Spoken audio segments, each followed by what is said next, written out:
paradrama tales. Flights are $200 each, my mom said. If you can't afford it, stay behind. So I did.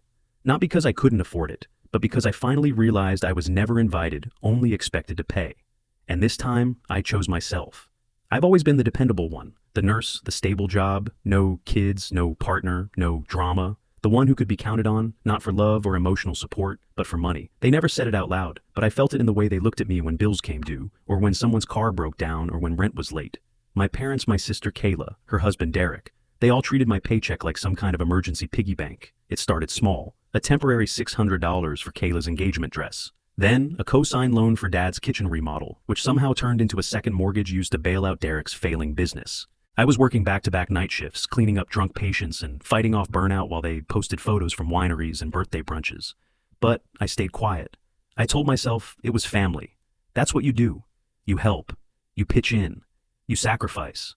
Until one afternoon, drenched in sweat after 12 hours at the hospital, I got that call. My mom's voice, casual and cold, echoed through speakerphone. Flights are $200 each. If you can't afford it, just stay behind. No mention of inviting me. No thought that maybe I was too exhausted, too broke, or maybe just hurt. It was a family vacation to Maui business class, of course. They deserved it, she said. It's been a rough year, for everyone. As if I wasn't part of that, everyone. As if I hadn't paid Dad's medical deductible when he refused to go to urgent care, or covered Kayla and Derek's rent when he lost his job. As if I hadn't canceled my own vacations, skipped dinners, and rationed my meds just to keep everything afloat. Still, I smiled. I told her it was fine, I'd stay behind. Then I went back to cleaning vomit off my scrubs, pretending it didn't hurt. But it did, because that phone call wasn't the first time. It was the 6th time in 2 years they made it clear I wasn't family unless I paid for the privilege. And for the first time, I'd let myself believe it. I let myself stop making excuses for them, because it didn't matter how many shifts I worked or how much I gave. I was never going to be enough for people who only saw me as a bank account with a heartbeat. That trip wasn't about me not affording it, it was about them never wanting me there in the first place unless I footed the bill. And in that moment, standing in my tiny apartment, phone still in hand, I made a quiet decision. I wasn't going to fight for a seat at a table I was only ever expected to serve. It didn't start with the plane tickets, that was just the final straw. The signs had always been there, small and easy to excuse if you weren't paying attention. But once I let myself look clearly, I realized the pattern had been there for years. When I was 22, Kayla asked to borrow my credit card to buy a dress for her engagement party. "You don't even dress up," she laughed, "so it's not like you'll notice." She promised to pay me back by the end of the month. She never did. Then it was Dad needing a co-signer for a kitchen renovation loan, swearing it wasn't even for them. It was for resale value, something I'd supposedly inherit one day. That loan used to clean up another of Derek's failed business ventures. No renovations ever happened. Mom would accidentally forget to Venmo me, back for groceries I bought during visits. Derek once totaled my car while borrowing it, shrugged and said, "That's what insurance is for, right? No apology, no offer to help cover the increased premium." It was always little things. A text asking if I could move my payday up, because they were short on hotel bookings. A last-minute call asking for help with emergencies that somehow always benefited everyone but me. One time I had pneumonia from working through flu season. I asked Mom if she could bring me some soup. She said she couldn't. She'd promised Kayla to watch the kids while she got her nails done. "You understand, right?" she said. And I always did. That was the problem. I understood every time. I forgave every time. I convinced myself they didn't mean to take advantage. That they were just bad with money, just going through a rough patch, just unaware. But they weren't. They knew. They counted on me to absorb it all, to be the soft place they landed the backup plan they never had to ask permission to use. And I kept giving until giving felt normal, until one day I looked at my account and realized I had $327 too. My name was 6 years deep into student loans and hadn't had a real vacation since college. Meanwhile, Derek was sipping champagne in first class, booked with my card, and Kayla had the audacity to text me from the airport, asking why nothing was paid for. That was the moment the mask slipped. Not theirs, mine. The mask I wore to pretend everything was okay. The one that smiled and nodded and said, "Sure, I can help," while silently drowning. I used to think I was being a good sibling, a good son. But the truth was, I was a lifeline they refused to stop pulling on, even if it meant dragging me under. And that family trip to Maui. It wasn't a betrayal, it was a confirmation. I was never really invited, just expected to fund it from the shadows. The night it all exploded, I had just come home from a double shift, barely standing ready to collapse into bed, when my phone buzzed. An alert from my credit card app lit up the screen. 4 business class tickets had just been purchased, each $200. My heart dropped. I opened the app already knowing what I'd see, but still holding on to the faintest hope that maybe it wasn't what I thought. But there it was. Passenger names: Caleb B., Derek B., Sandra M., William M., my sister, my brother-in-law, my mom, my dad. No Alex M, no me. They hadn't even tried to hide it. They used my card again and didn't even bother to include me. I stared at the screen, fingers cold, pulse pounding. This wasn't just oversight. This was entitlement rooted, habitual, and shameless. I tapped dispute all without hesitation, then locked the card. I didn't even feel rage at first. Just a strange calm, like something inside me had finally snapped into place. An hour later, while brushing my teeth, my phone buzzed again. A text from Kayla. Why is nothing paid for? We're at check-in. I stared at her message toothbrush still in hand, a blob of toothpaste falling into the sink. I wiped the foam from my mouth, took a breath, and typed the simplest, truest response I could. What you said, I stayed behind. And that was it. I didn't argue, I didn't explain. I let her sit in the confusion she helped create. Then I did something I'd never done before. I booked my own trip. Nothing luxurious, no five-star hotel or business class seat. Just a quiet beach town, away from everyone, where no one would expect me to foot their bill or fix their mess. It wasn't a vacation, it was an escape plan. The next morning I ignored every call, every guilt-laced voicemail. But the silence didn't last long. That afternoon, my dad showed up at my door, still in his Hawaiian shirt, knocking like he owned the place. I didn't open it, I just stood behind the door and listened. 7 minutes he stood there. I timed it. He left when he realized I wasn't coming. That's when I knew this wasn't just a disagreement. This was war. But not the loud, explosive kind.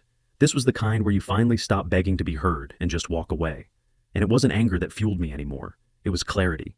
For the first time in years, I wasn't confused. I wasn't unsure. I knew exactly where I stood, with my back turned, walking away from a family that had never once walked toward me unless they needed something. This wasn't punishment. It was liberation. That night, just as I was settling into the stillness of my decision, I got a message from someone I hadn't spoken to in years, Marissa, Derek's ex-wife, a sharp, no-nonsense lawyer who had vanished after their messy divorce, moved across the country, and rebuilt her life from scratch. Her message was simple. Hey Alex, sorry to pop in like this, but you might want to talk. I stared at it, unsure if it was real. I replied, this about Derek. She sent a thumbs up, then followed with a file, a PDF. I hesitated, then opened it. Inside were screenshots, transaction histories, email threads, a digital paper trail that made my blood run cold. Derek had been rerouting money from a joint family account. Not just borrowing here and there, he was full-on gambling. Crypto this time. High risk, high loss, zero accountability. And it wasn't just him. My parents were in on it. There were emails from Mom begging Marissa not to report anything. One from Dad. We'll fix this? Alex doesn't need to know. They knew. They all knew. And they hid it from me, not to protect me, but to keep the money flowing. The business class tickets weren't a mistake. They were a cover. A way to mask a deeper, darker rot beneath the surface. I felt like the floor had fallen out from under me, but I didn't cry. I didn't scream. I printed every page, stapled the file, and laid it on my desk like evidence in a trial I hadn't realized I was living. Then I pulled out my own records, every transfer, every Venmo, every loan they never repaid. I itemized it all: the $600 dress, the $2,500 rent loan, $800 for Dad's MRI deductible, $420 in groceries. For its $800 for those 4 unauthorized flights, plus the fees and interest it cost me to dispute them. Total $7,870s. I wrote an invoice, yes, an actual invoice, and sent it to the family group chat. Subject line, reimbursement request for unauthorized charges and past support. The message was clear. Per your belief that families should be there for each other, please find attached a detailed breakdown of financial support I've extended. Full repayment expected within 30 business days. After that, I'll be reporting unauthorized use of my credentials. And I meant it. The group chat exploded, of course. Kayla. Are you serious? Who sends an invoice to family mom? This is hurtful and unnecessary. Alex, Dad, we raised you better than this. That last one, we raised you, that was the spark that lit the fire inside me. I replied simply, you didn't raise me. I raised myself between double shifts, overdraft fees, and pretending I wasn't drowning. Then I blocked Kayla, left my parents unblocked just to see how far the delusion would stretch. Turns out pretty far. The next day they came back. Same hallway, same knock, same empty faces. I didn't open the door. This wasn't about money anymore. It was about respect. And they'd spent years proving they didn't have any for me. I knew they thought I was bluffing, that I was just having a tantrum, a moment of rebellion. I'd eventually walk back like I always did. But they underestimated how deeply the ground had shifted under me. This time, I wasn't fueled by anger. I was fueled by resolve. So I followed through. I resent the invoice this time, attaching Marissa's file as an addendum labeled Supplemental Evidence Misuse of Funds and Financial Deception. Then, just to make sure the message was heard loud and clear, I copied Aunt Linda, the only relative with a spine, and, for good measure, sent an anonymous redacted version to my dad's company HR department. A week later, his name quietly disappeared from the company website. No fanfare, no explanations, just a void where his position used to be. I didn't celebrate. I didn't feel triumphant. I just felt detached, like I had finally stopped carrying a weight I never agreed to bear in the first place. Meanwhile, the guilt campaigns ramped up. My mother left a voicemail in that fragile rehearsed tone she used when trying to appear heartbroken. "You really hurt your father. He flew back early to talk to you. After everything we've done for you." I saved the message not for nostalgia, but for documentation.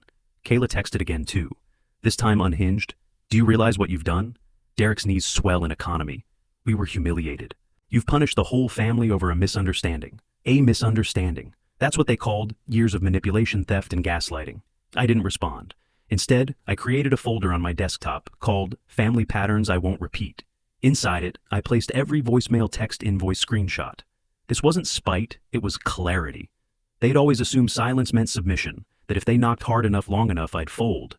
But this time, I didn't.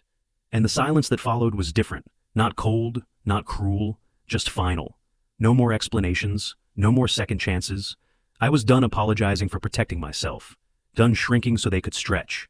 I wasn't being spiteful, I was reclaiming space. The space they had occupied in my bank account, my calendar, my mental health. And with that space, something bloomed. Peace, therapy, long walks without checking my phone in dread. I started cooking again. Reading books I'd been too tired to finish. I began seeing someone, Leah, a radiologist I met in the hospital cafeteria. She didn't know my family, didn't know my past, just knew me as I was, now whole scarred healing. When I told her the full story, she didn't flinch. She just held my hand and said, "You didn't deserve any of that, and I'm proud of you for not letting it define you. No guilt, no expectations, just presence." That was my justice, not revenge, not retribution, but the quiet revolutionary act of building a life they couldn't touch, one boundary at a time. Weeks passed, and for the first time in years, the silence wasn't empty. It was sacred. There were no voicemails dripping with guilt, no passive-aggressive texts, no knocks on my door demanding explanations. Just me, my quiet apartment, the breeze through the open window, and the steady return of my sanity. But of course, peace doesn't last long when people like them lose control. One day, I got an alert from my bank. Someone had tried using my frozen credit card to rent a car in Maui. Derek, obviously. The transaction had matched his ID info exactly. The fraud department asked if I wanted to press charges. I didn't. Not yet.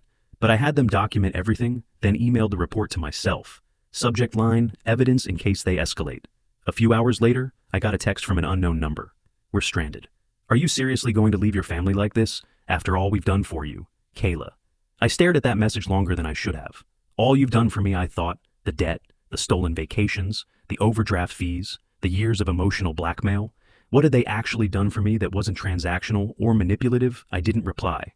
Just screenshot it and added it to the folder. And then something unexpected happened. I got a letter in the mail. No return address, but I recognized the handwriting instantly, Kayla's. 5 pages of apologies that weren't really apologies. "We all make mistakes. You took it too far. Mom cries every day. You've turned your back on blood." Near the end, she wrote, "We're family. Nothing changes that." And that's when it hit me. She was right. We are family. And that's exactly what made it worse. Because it wasn't strangers who stole from me. It was the people who knew me best and still did it anyway. I folded the letter and placed it on top of the Marissa file, then locked them both away in a drawer. A few days later, I got one more thing in the mail, an envelope, no note. Just a check for $7,870, the exact amount I had invoiced, no apology. Just silence with a $sign. I didn't cash it immediately. I pinned it above my desk right next to a quote that had carried me through the storm. "You are not required to set yourself on fire to keep others warm." Eventually, I did deposit the money, but not for me. I donated every cent to a scholarship fund for nursing students who financially support their families while in school, because I know there's another version of me out there drowning in guilt, believing this is normal, and I wanted them to know it's not, that they're not alone. As for my family, they were left to deal with their own consequences. Derek became the subject of a fraud investigation. My father lost his job. Kayla disappeared from my phone, and I didn't feel sorry. Not because I was cruel, but because for once I had chosen myself, and that choice changed everything. 6 months have passed since I closed the door on all of it, on the guilt, the manipulation, the endless expectations. 6 months since I stopped apologizing for saying no. Since I stopped confusing self-sacrifice with love. These days my life feels quiet. Not boring, not empty, just peaceful. Leah and I are planning to move in together this fall. A bigger space, more light, no shadows from the past. We go on hikes, cook together, talk about things that matter, and laugh about things that don't. For the first time in years, I don't feel like I have to earn someone's love through exhaustion. I don't flinch when the phone rings. I don't check my bank account with anxiety in my chest. I don't wait for the next emergency that isn't mine to fix.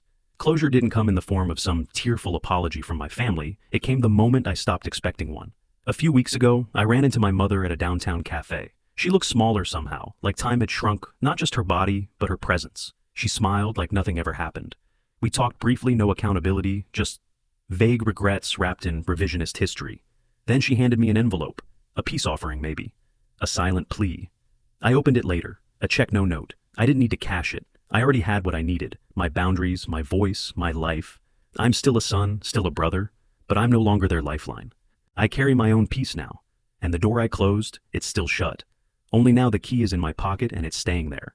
If this story resonated with you, whether it reminded you of your own experiences, stirred something deep, or simply made you pause, don't forget to subscribe to the channel. Every week, we share powerful, emotional, and dramatic real-life stories from people who've been hurt, used, or betrayed, but found the strength to rise, heal, and choose themselves. Hit the like button, leave a comment if you face something similar, or share this story to help it reach someone who might need it. And make sure to turn on notifications, because you won't want to miss the next story where truth comes to light. Justice is served and healing begins. This isn't just content. This is the journey of people who finally said, enough.